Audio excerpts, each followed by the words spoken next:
Ma chère ambassadrice, mon cher ambassadeur, ambiance crépusculaire, plus que d'habitude, et ambiance venteux, il y a beaucoup de vent. Sur un ponton, j'ai déjà l'habitude de venir ici, histoire d'être un petit peu à l'abri. Puis je vais m'asseoir, on va bien voir ce que ça donne. Ouais, je vais m'asseoir là. Je vais être un petit peu à l'abri du vent. J'aimerais faire une vidéo en fait sur ce que j'ai pu remarquer, sur les petits commentaires que vous pouvez me faire. Alors je tiens à nouveau à vous et à remercier véritablement pour tous ces commentaires, ces messages. Vous n'hésitez pas à parler de votre situation personnelle, me raconter votre vie.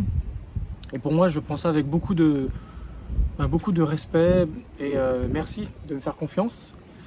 Ce qui prouve que bien sûr mes vidéos vous parlent énormément. Et par rapport à cela, j'aimerais vous dire quelque chose qui pour moi est important. Au moins deux choses. Par rapport à mes contenus et par rapport à ce que ça pourrait générer chez vous. Alors par rapport à mes contenus, vous avez remarqué, j'aborde des thèmes assez difficiles, assez durs.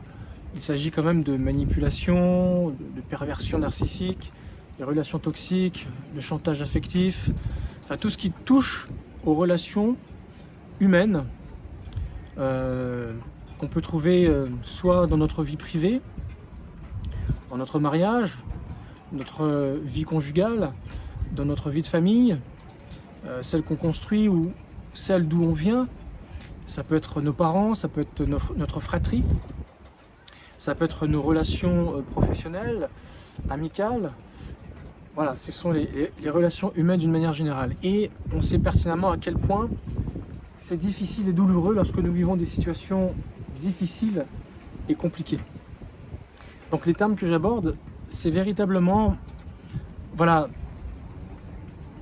un moyen pour vous d'apprendre des choses si toutefois vous n'êtes pas au courant de ce qui existe dans nos relations humaines, lorsque nos relations sont compliquées et difficiles, celles qui nous poussent à constamment faire des efforts pour avoir des contacts et des rapports avec l'autre dignes de ce nom, qui nous permettent de nous élever, nous améliorer, parce que toutes nos relations ne sont pas dites nourrissantes.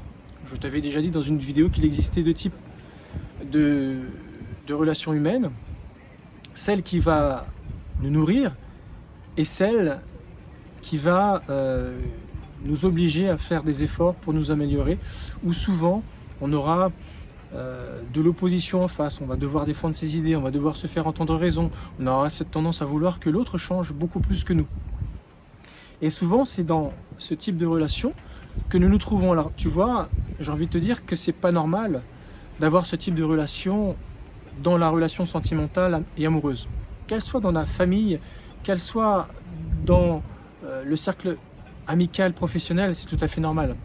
Parce que souvent l'amitié se fait suite à des rencontres, à des présentations, à l'amusement.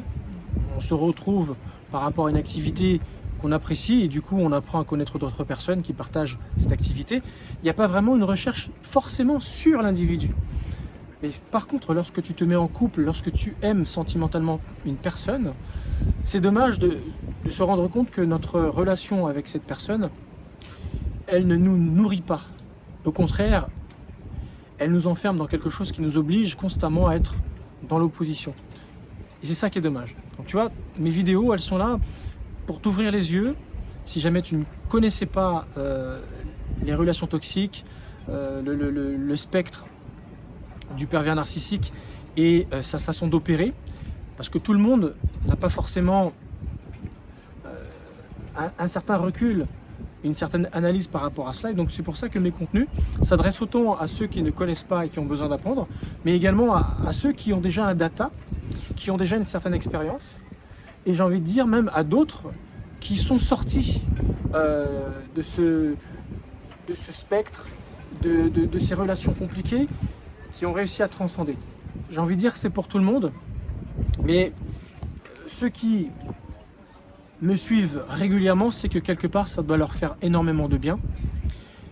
Et je voudrais adresser un message tout particulier à ceux qui m'adressent des commentaires élaborés. Des fois vous m'envoyez plein de cœurs, vous me dites merci. Il y a beaucoup de positifs d'une manière générale. Et il y a des personnes qui n'hésitent pas à me parler de leur cas. Alors ils me posent des questions, je leur réponds. D'autres qui n'hésitent pas à me donner des messages, carrément en privé, soit par email, soit sur d'autres supports de réseau social. Et c'est avec plaisir de pouvoir vous répondre. J'aimerais juste vous dire une chose, pour ceux qui me donnent ces commentaires et qui me font beaucoup de bien.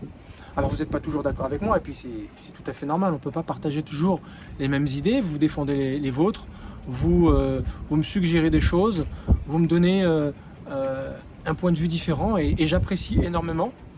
Mes vidéos, je les aborde sur un thème général, ce qui veut dire que je prends les choses dans leur généralité, et je ne peux pas prendre le cas par cas de chaque personne, parce qu'on ne peut pas faire du cas par cas une généralité. C'est ce qu'on appelle ne pas faire de son cas une généralité, tout simplement.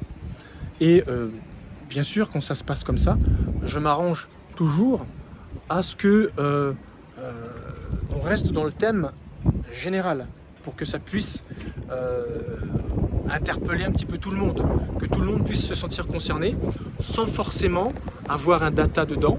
Et ceux qui ont un data, ceux qui ont une expérience, eh bien, je ne peux pas toujours parler de la subtilité, de la petite différence qui vous concerne.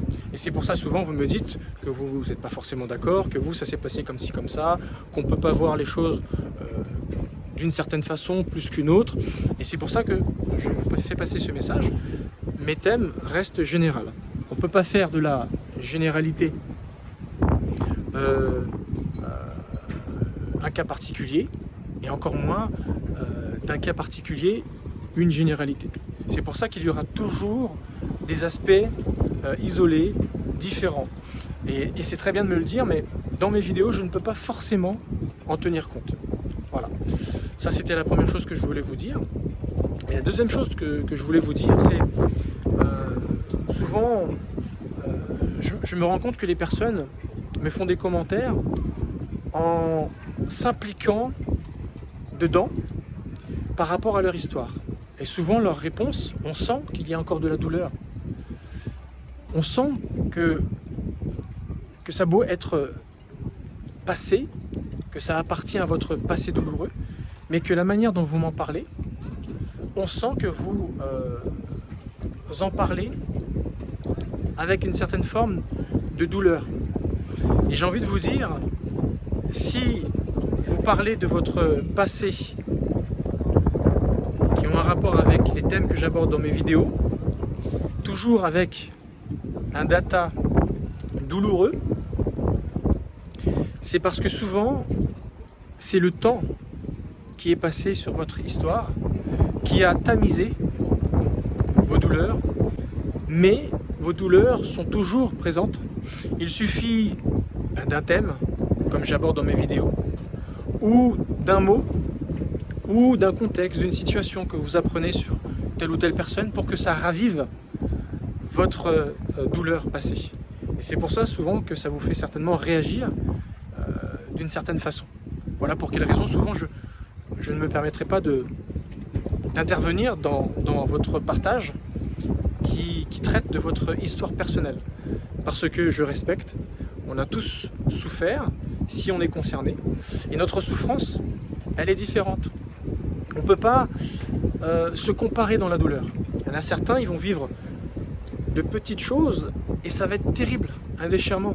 Et d'autres qui vont vivre encore plus de douleur, mais pourtant ils vont relativiser beaucoup plus. C'est pour ça qu'il n'y a pas de comparaison à faire dans la douleur.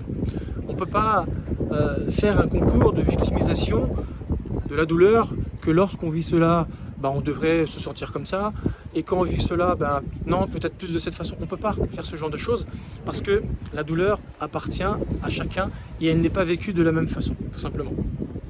J'ai envie de vous dire, si jamais vous répondez toujours par le souvenir de la douleur, c'est que certainement, le temps a fait le travail, comme d'habitude, et c'est très bien.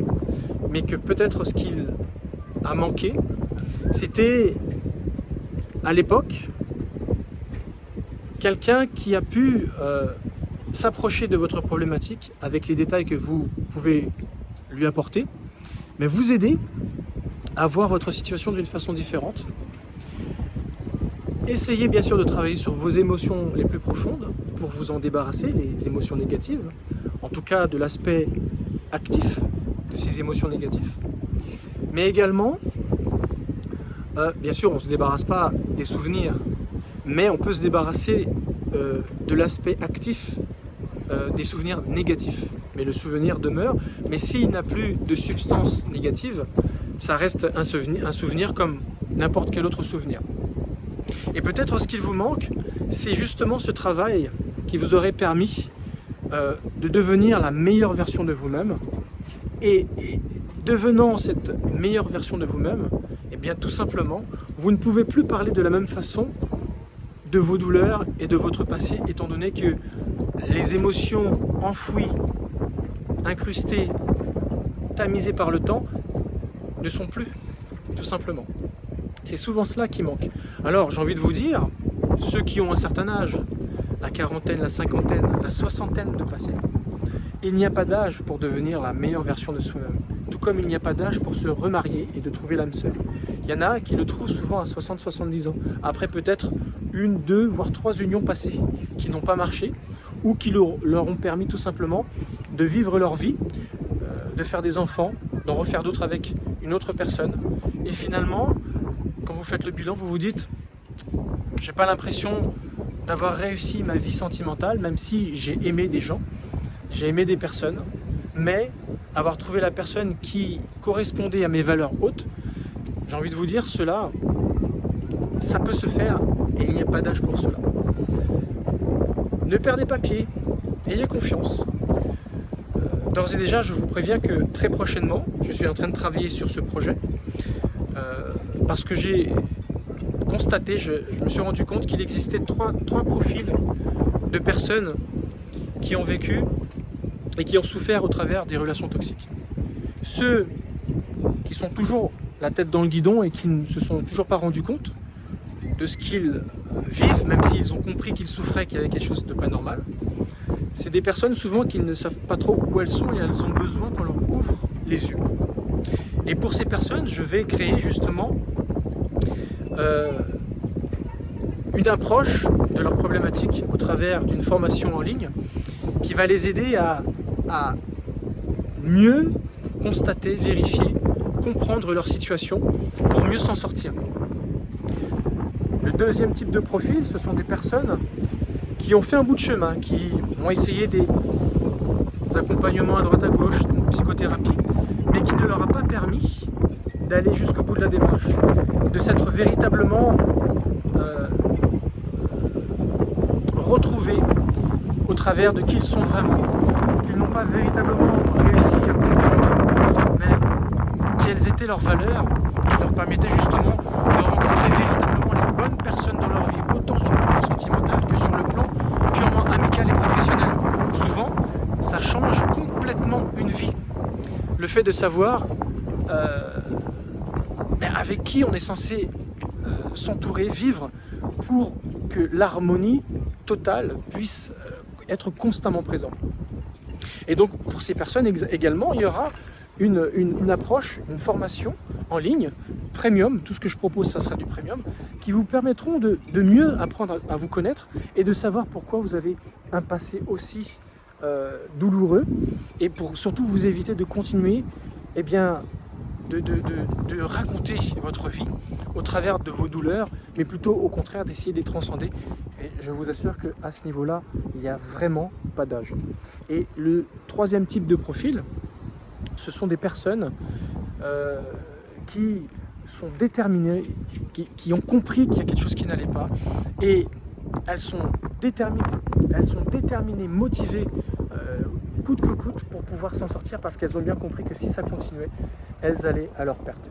Et bien pour ces personnes, mon accompagnement existe déjà, et ceux qui ont compris cela, eh bien ils ont tout à fait raison, et je les encourage véritablement à rentrer dans mon accompagnement premium, qui vont littéralement les aider à s'affranchir complètement de la relation toxique, des pervers narcissiques, et surtout de devenir la meilleure version d'eux-mêmes, qui leur permettra d'atteindre le bonheur en ayant retrouvé leur dignité, leur identité, et surtout attirer les bonnes personnes à elles.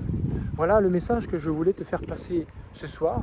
Alors je ne sais pas si tu me vois toujours, hein, parce que là ça s'est bien descendu au niveau de la pénombre. Voilà le message que je voulais te faire passer. Donc pour l'instant, il existe toujours le quiz que je t'invite véritablement à télécharger. Réponds aux questions, ça va te permettre d'ouvrir tes yeux, et ce quiz s'adresse surtout à ceux qui ne savent pas trop où elles sont. La masterclass, pour ceux qui ont compris qu'il fallait faire quelque chose et se mettre en mouvement, la méthode de la biosynthorésonance, la BSR, je l'explique dans cette masterclass, et je l'utilise bien sûr dans mes accompagnements premium. Et ceux qui sont déjà prêts, qui ont peut-être déjà été renseignés par cette masterclass 2.0, n'hésitez pas à réserver un appel stratégique avec moi. Je me ferai un plaisir de savoir de quelle manière je peux vous aider dans votre situation. Merci de m'avoir écouté, je vous souhaite une très bonne soirée, et je vous dis à la prochaine vidéo. Ciao!